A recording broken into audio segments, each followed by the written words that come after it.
जय श्री कृष्णा। राधे राधे दोस्तों, आज की कहानी आपके सोचने के तरीके को बदल देगी। हम अक्सर कुत्तों का नाम तो लेते हैं, लेकिन उनकी असलियत पर शायद ही कभी ध्यान देते होंगे। जब गुस्से में या मजाक करते हुए किसी को गाली देनी होती है तो हम बिना सोचे समझे कुत्ते का नाम ले लेते हैं। क्या कुत्ता सच में इतना तुच्छ है, इतना गया गुजरा है? हमने कभी यह नहीं सोचा कि वह भूखा प्यासा हमारे घर के दरवाजे पर पड़ा रहता है और हम उसे अनदेखा कर दे देते हैं। लेकिन जब गाली देने की बात आती है तो उसका नाम लेना हम नहीं भूलते। इसलिए आपसे निवेदन है कि बस कुछ मिनट निकालकर इस कहानी को ध्यान से सुनिए। शायद यह आपको सोचने पर मजबूर कर दे और आपकी सोच में एक सकारात्मक बदलाव आ जाए। नमस्कार दोस्तों, स्वागत है आपका द प्रेमानंद ज्ञान में। एक नगर में रामू नाम का व्यक्ति रहता था। एक दिन वो रामू एक महात्मा से मिलने उनके आश्रम पहुंचा। वहां उसने देखा कि महात्मा कुछ लोगों को उपदेश दे रहे थे। रामू ने महात्मा को प्रणाम किया और बोला, गुरुदेव, मेरे मन में एक सवाल है। महात्मा मुस्कुराए और बोले, बेटा संकोच मत करो, जो भी सवाल है खुलकर पूछो। रामू ने कहा, गुरुदेव, मैं जानना चाहता हूं कि कुत्ते को रोटी खिलाने से कौन से लाभ होते हैं। महात्मा ने मुस्कुराते हुए कहा, अगर लोग कुत्ते को रोटी खिलाने के फायदे जान ले तो उनका जीवन सुखमय हो जाएगा। कुत्ते को रोटी खिलाने से 8 बड़े लाभ होते हैं। जो इन फायदों को समझ लेता है उसे कभी दुखों का सामना नहीं करना पड़ता। महात्मा ने आगे कहा, बेटा एक कहानी सुनो। एक समय की बात है, एक भूखा प्यासा कुत्ता गांव के हर दरवाजे पर जाता, लेकिन कोई उसे रोटी का टुकड़ा तक नहीं देता।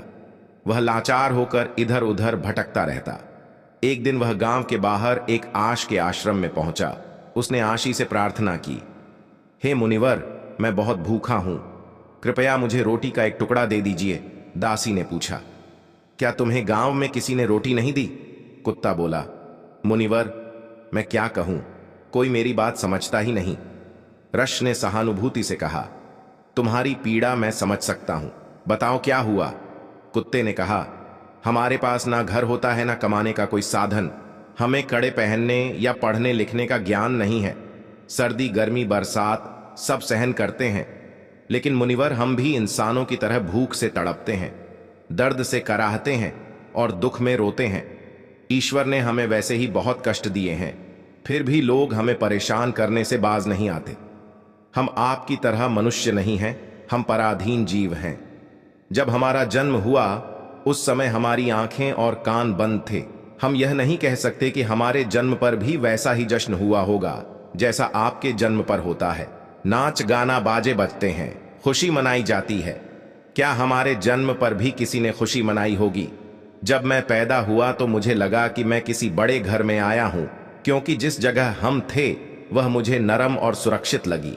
लेकिन जब हमारी आंखें खुली तो मैंने देखा कि हमारी माँ, जिसे आप लोग कुतिया कहते हैं, हमें अपनी छाती से लगाकर एक पुराने कपड़े के ढेर पर लेटी थी। हम 5 भाई थे, बाकी 4 भाई लाल और भूरे रंग के थे। मैं अकेला काले रंग का था। सबसे छोटा और कमजोर भी मैं ही था।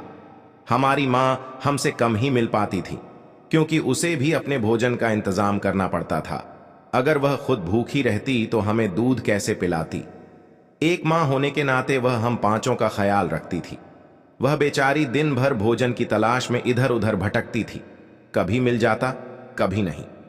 रात में वह जाग कर गांव की रखवाली करती थी। कोई अनजान व्यक्ति गांव में घुसने की हिम्मत नहीं करता था। यहां तक कि दूसरे गांव के कुत्ते भी डर के मारे हमारे गांव में नहीं आते थे। अगर किसी किसान के खेत में जानवर घुसकर फसल नष्ट करने की कोशिश करते तो वह उन्हें दौड़कर भगा देती थी। इतना सब करने के बाद भी गांव के लोग हमारी मां को भोजन तक नहीं देते थे। मजबूरी में उसे कभी कभी छीना झपट्टा करनी पड़ती थी। अगर लोग उसे ऐसा करते देख लेते तो लाठी डंडों से पीट कर भगा देते। कई बार तो बेचारी भूखी प्यासी ही रह जाती थी। हे मुनिवर, भूख तो हमें भी आपकी तरह ही लगती है। ऊपर से हमारी माँ को हमारी भी चिंता रहती थी। वह हमारी देखभाल के लिए हमेशा परेशान रहती थी। गांव वालों को देखकर भी उसका दिल नहीं पसीजता था। मजबूरी में वह चोरी से घरों में घुस जाती थी और अगर कुछ खाने को मिल जाता तो वहीं खाकर अपनी भूख मिटाती थी। लेकिन कई बार लोग उसे ऐसा करते देख लेते तो लाठी डंडे लेकर उसके पीछे पड़ जाते।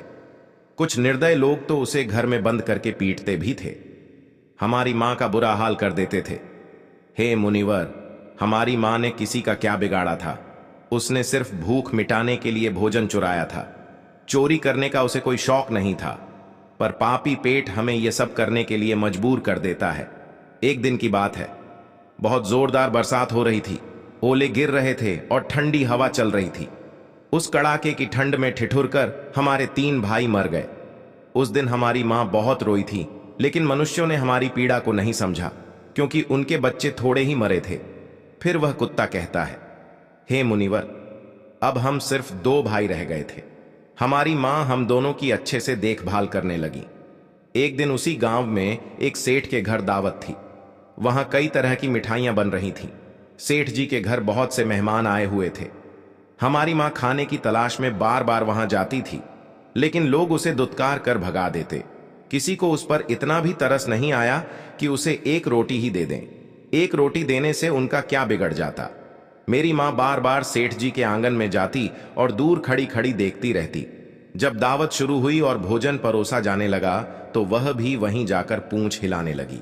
तभी भोजन परोसने वाला आदमी किसी काम से भीतर चला गया। मेरी माँ दबे पांव रोटी लेने के लिए आगे बढ़ी, लेकिन तभी दूसरे आदमी ने उसे देख लिया और चारों ओर से लोग चिल्लाते हुए उसकी तरफ भागे। मेरी माँ घबरा गई और भागने लगी, लेकिन उसे वहां से निकलने का कोई रास्ता नहीं मिला, क्योंकि सामने से लोग लाठी डंडे लेकर आ रहे थे। घबराकर मेरी माँ दावत में भोजन कर रहे लोगों को लांघ कर वहां से निकल गई। हे मुनिवर, मेरी माँ इतनी परेशान नहीं थी जितनी कि वहां दावत में बैठे लोग हो गए थे। वे सब उठकर खड़े हो गए और कहने लगे कि कुतिया के लांघ जाने से भोजन भ्रष्ट हो गया है। वे आपस में चर्चा करने लगे कि अब क्या किया जाए, क्योंकि खाना खराब हो गया है। सेठ जी तो फूट फूट कर रोने लगे। कुछ लोग कह रहे थे, भाई, कुतिया के लांघ जाने से भोजन खराब कैसे हो गया? उसने खाने में मुंह थोड़ी डाला है, वह तो बस ऊपर से लांघ कर गई है। शहरों में लोग तो कुत्ते पालते हैं, उन्हें घर में सुलाते और खाना खिलाते हैं, इसमें कोई बुरी बात नहीं है। लेकिन उनमें से कुछ लोग बड़े घरों के थे और उनकी बातों ने किसी की नहीं चलने दी। वे कहने लगे, भोजन तो भ्रष्ट हो गया है, यह अब तो खाने लायक नहीं है। आखिरकार उन्हीं की बात मानी गई और सारा भोजन गरीबों में बांट दिया गया। उस दिन मेरी माँ को खूब पेट भर कर खाना मिला। ऐसा सुख उसने जीवन में कभी नहीं पाया था, लेकिन यही सुख उसके लिए बड़ी मुसीबत बन गया। भोजन करके वह वहीं आराम से लेटी थी। तभी सेठ डंडा लेकर वहां आ पहुंचा और उसे बुरी तरह पीटने लगा। उसे भागने का मौका भी नहीं मिला। डंडों की चोट से वह दर्द से चिल्लाने लगी। मां की चीख सुनकर पत्थर भी पिघल जाता, लेकिन उस निर्दय सेठ को जरा भी रहम नहीं आया। वह लगातार पीटता रहा। मां की आवाज पूरे गांव में गूंजने लगी। तब कुछ लोग वहां आए और सेठ से बोले, सेठ जी, जाने दो, भूख में तो आदमी की भी बुद्धि खराब हो जाती है। यह तो एक जानवर है, इसे अच्छे बुरे का क्या पता। अब इसे मारकर आपको क्या मिलेगा? लोगों के समझाने पर सेठ ने उसे पीटना बंद किया। बड़ी मुश्किल से मां हमारे पास लौटी। उसने आकर हमें सारी कहानी सुनाई। हम दोनों भाइयों ने सोचा कि कुत्तों का जीवन कितना कष्ट भरा है। आदमी एक रोटी के टुकड़े के लिए हमें चोरों की तरह पीटता है। कितने निर्दय हैं वे लोग जो हमारी पीड़ा नहीं समझते। फिर वह कुत्ता कहता है, हे मुनिवर, एक दिन की बात है। उसी गांव के बाहर एक ब्राह्मण ठहरा हुआ था। उसने अपने भोजन के लिए एक जगह चूल्हा बनाया और उस पर दाल चढ़ा दी। इसके बाद उसने आटा गूंद कर रख दिया और कुएं पर पानी लेने चला गया। इधर मेरी मां घूमते घूमते वहां पहुंच गई। उसने आटा देखा और सोचा कि शायद इसका कोई मालिक नहीं है। यही सोचकर वह आटा खाने लगी। उधर ब्राह्मण ने कुएं से देखा कि उसकी आटा एक कुतिया खा रही है। वह दुखी होकर रोने लगा, क्योंकि वह भी 2 दिन का भूखा और थका हुआ था। कुछ लोगों ने कहा, अरे ब्राह्मण देवता, इस कुतिया ने आपका भी आटा खराब कर दिया। कल इसने सेठ जी की रसोई भी बिगाड़ दी थी। ब्राह्मण दुखी होकर बोला, भाई, मुझे क्या पता था कि यह दुष्ट कुतिया मेरे आटे के पीछे पड़ी है। फिर ब्राह्मण ने लाठी उठाई और मेरी मां पर टूट पड़ा। मां ठीक से आटा भी नहीं खा पाई थी, लेकिन लाठियों की मार उस पर बरस पड़ी। महीनों तक वह लंगड़ा हुए घूमती रही। तब हमें समझ आया कि आदमी कितना स्वार्थी है। हम उनके लिए कितनी मेहनत करते हैं, उनकी रखवाली करते हैं, लेकिन वे हमारी तकलीफ नहीं समझते। आगे वह कुत्ता कहता है, हे मुनिवर, हमारी सबसे बड़ी गलती यही है कि हम उन्हीं मतलबी इंसानों के अधीन रहना चाहते हैं जो हमें दुख देते हैं, जबकि हमें प्यार और सहानुभूति से देखने वाले भी लोग होते हैं, लेकिन हम उसके कितने काम आते हैं यह हम कभी नहीं जान पाते। भक्तों कुत्ते न केवल हमारे घर की सुरक्षा करते हैं, बल्कि वे हमारे जीवन में कई अन्य सकारात्मक प्रभाव भी डालते हैं जिनके बारे में बहुत कम लोग जानते हैं। महात्मा ने कहा था कि यदि मनुष्य कुत्ते को रोटी खिलाने के महत्व को समझ ले तो वह जीवन के कई संकटों से बच सकता है। आज मैं आपको बताऊंगा कुत्ते को रोटी खिला के 8 ऐसे लाभ जिन्हें जानकर आप हैरान रह जाएंगे। जब घर में रोटियां बनती हैं तो पुरानी परंपरा के अनुसार पहली रोटी गाय के लिए और आखिरी रोटी कुत्ते के लिए रखी जानी चाहिए। महात्मा का कहना था कि यह नियम भगवान ने बनाए थे, लेकिन आजकल लोग इन नियमों को भूल चुके हैं और इसका नकारात्मक असर उनके जीवन पर पड़ता है। पहला फायदा, कुत्ते को रोटी खिलाने से घर के ग्रह दोष कम हो जाते हैं। महात्मा के अनुसार यदि शनि की महादशा चल रही हो तो कुत्ते को रोटी खिलाने से शनि का प्रभाव कम हो सकता है और व्यक्ति की मुश्किलें आसान हो सकती हैं। दूसरा फायदा, कुत्ते को रोटी खिलाने से आपकी किस्मत चमक सकती है और घर में नकारात्मक ऊर्जा का नाश होता है। तीसरा फायदा, यह एक ऐसा कदम है जो माता लक्ष्मी की कृपा को आकर्षित करता है और घर में कभी धन की कमी नहीं होती। चौथा फायदा, कुत्ते को रोट देने से कर्ज से मुक्ति मिल सकती है और यदि पहले से कर्ज में है तो इससे छुटकारा पाने में मदद मिल सकती है। पांचवा फायदा, जब आप कुत्ते को नियमित रूप से भोजन देते हैं तो यह आपके व्यापार में प्रगति लाता है। छठा फायदा, कुत्ते को रोटी खिलाने से आपकी आयु में वृद्धि होती है और अटका हुआ धन वापस मिल जाता है।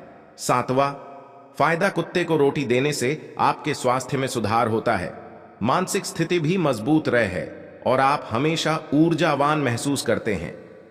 आठवां फायदा, भगवान को सभी जीवों की चिंता रहती है, इसलिए जब आप कुत्ते को रोटी खिलाते हैं तो भगवान प्रसन्न होते हैं और उनके आशीर्वाद से आपका परिवार सुखी रहता है।